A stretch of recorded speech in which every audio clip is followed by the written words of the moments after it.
Приветствую вас, дорогие друзья! Сегодняшний выпуск должен был быть посвящен заезду FSETA против Cabot Wolf King.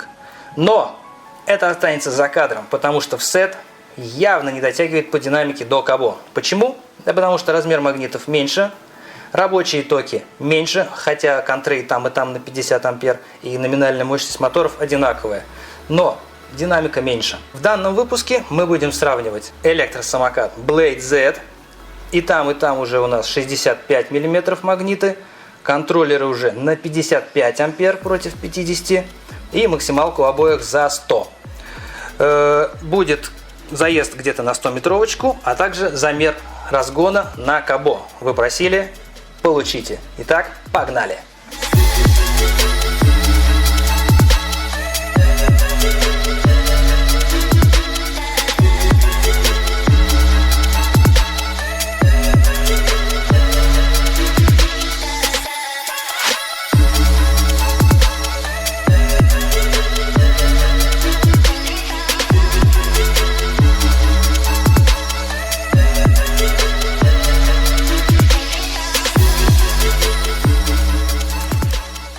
Итак, по подвесочке. В стоке у нас идут амортизаторы фирмы EXA. Сзади размер 150, ход 30 мм. Спереди размер 190, ход 50 мм. За счет того, что у нас производитель предусмотрел дополнительную ось крепления задних амортизаторов, то за счет изменения угла и высоты у нас получается возможность поставить более длинный амортизатор с большим ходом. На Wolf King задние амортизаторы в 2 раза короче, чем на Blade Z и том же FSET 11 Super. Соответственно, ход меньше и жестче. Амортизаторы спрятаны под резиновой заглушкой, чтобы защитить их от грязи и воды. Передняя подвеска имеет больший ход, и она более комфортная, чем на Blade Z. Отдельно стоит отметить, что из-за очень коротких рычагов Blade Z необходимо дорабатывать переднюю подвеску. Жесткая пружина и отсутствие подшипников приводит к тому, что передняя часть самоката почти не амортизирует. В нашем сервисе мы производим полную переборку и доработку этих электросамокатов, доводя их качество до выпада. Колесная база. Здесь у нас не классические решения, это не самокатные покрышки, это от скутера.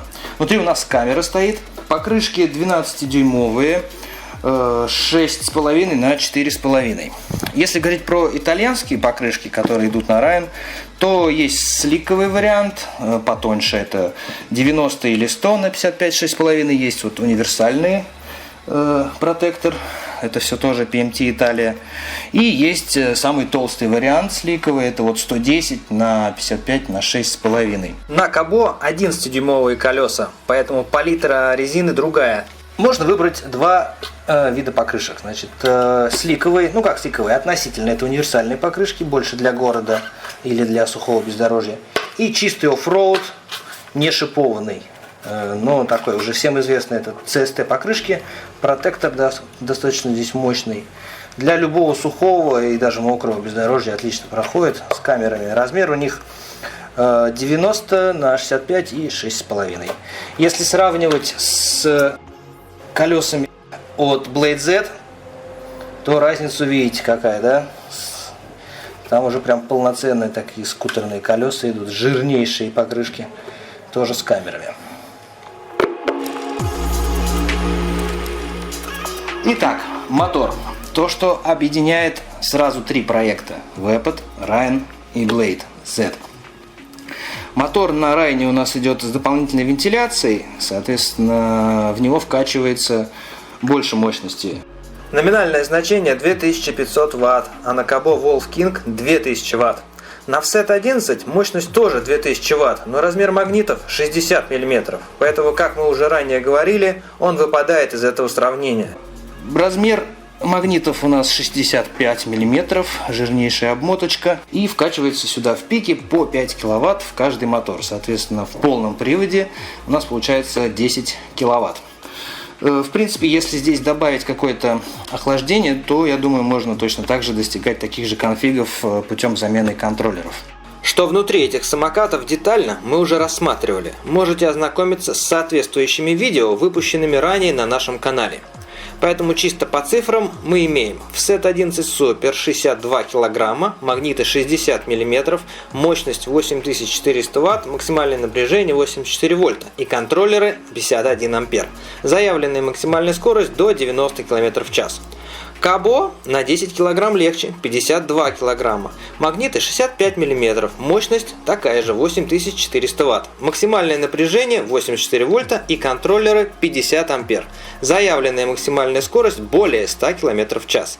Blade Z весит 55 кг, магниты 65 мм, мощность 10 тысяч Вт, максимальное напряжение 84 вольта и контроллеры 55 ампер. Заявленная максимальная скорость более 120 км в час. Ну что же, настало время замерить разгон Кабо Wolf King версии GT Pro.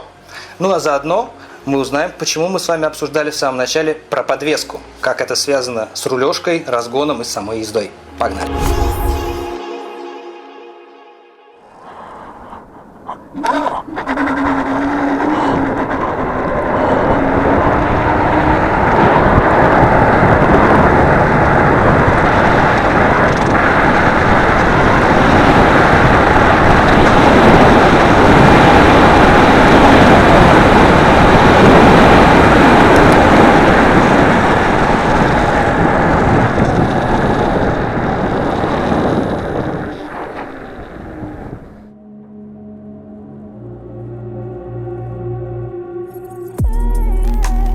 Итак, как вы видите, 80 км в час он набирает просто за считанные секунды. А дальше достаточно длительное время. Мне просто не хватило даже этого расстояния до светофора. Но в целом почти сотка была, вы видели. Отдельно стоит отметить. Мы говорили с вами про колеса, про резину и про подвеску. Почему? Заметили, специально проехались по разделительной полосе, залетели в люк, и на этой огромной скорости этот мини-воблинг практически никак ни на что не влияет. То есть это один из самых стабильных по рулежке самокатов. То есть безопасность на нем действительно на одном из самых высоких уровней. Следующее. Настало время вручить приз нашего последнего конкурса. Самый оперативный наш зритель, собственно говоря, дал самый адекватный, мне кажется, способ и самый применимый на практике. Без гвоздей, без пеноблоков, без клея и прочих вещей. Так, представься и скажи пару слов зрителям. Всем привет, меня зовут Антон. Ответил правильно на вопрос, получаю замечательные призы. Я нахожусь в магазине Skybike. Всем рекомендую подписываться на этот канал. Самые лучшие обзоры самой крутой электротехники именно на этом канале. И обязательно приезжайте в салон. Да, самые топовые самокаты здесь. Все, спасибо большое. Главное, держим слово, все оперативно. И давай пожму руку. Привет всем. Теперь перейдем к заезду Blade Z против Кабо Wolf King. Погнали!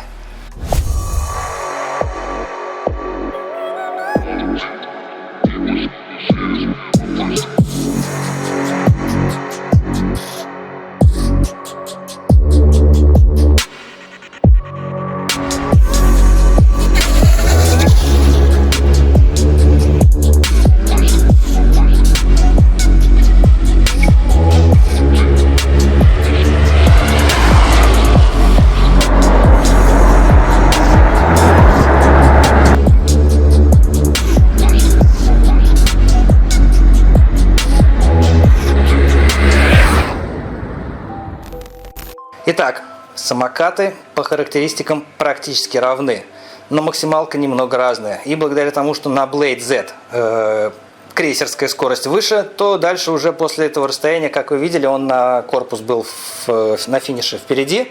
Дальше бы он по-прежнему уходил потихоньку вперед. Все-таки 55-е контроллеры и номиналка у моторов повыше. Ждем, парни, жирную дискуссию, потому что именно в такой дискуссии рождается истина. Помните, что когда вы нас закидываете говном, у вас всегда испачканы руки. Ждем, пальцы вверх и до новых встреч. Пока!